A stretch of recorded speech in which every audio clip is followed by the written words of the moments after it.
বিপদে পড়লে আপনি কোন দোয়া পড়বেন? আমরা যখন বিপদে পড়ি তখন আমরা হই হাল্লা, হাই হুতাশ করি। আসলে যে আল্লাহ আমাকে সৃষ্টি করেছে, ওই আল্লাহ আমাকে বিপদ দিয়েছে। যখন আমরা বিপদে পড়ব তখন আমরা এই দোয়াটা পড়ব। লা ইলাহা ইল্লা আনতা সুবহানাকা ইন্নী কুনতু মিনাজ জালিমিন। আমি আবার বলি, যখন আমরা বিপদে পড়ব তখন আমরা এই দোয়াটা পড়ব।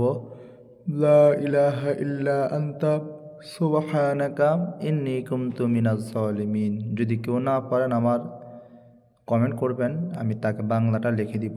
লা ইলাহা ইল্লা আনতা অর্থটা কী হবে? লা ইলাহা ইল্লা আনতা সুবহানাকা ইন্নী কুনতু, আল্লাহ আপনি ছাড়া কোনো মাবুদ নেই। প্রথমে এটা অর্থ হলো, আল্লাহ আপনি ছাড়া কোনো মাবুদ নেই, আমি আপনার পবিত্রকে স্বীকার করছি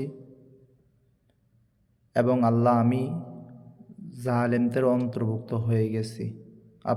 আল্লাহ আপনি আমাকে হেফাজত করেন। আমরা এই দোয়াটা পড়ব, লা ইলাহা ইল্লা আনতা সুবহানাকা ইন্নী কুনতু মিনাজ জালিমিন।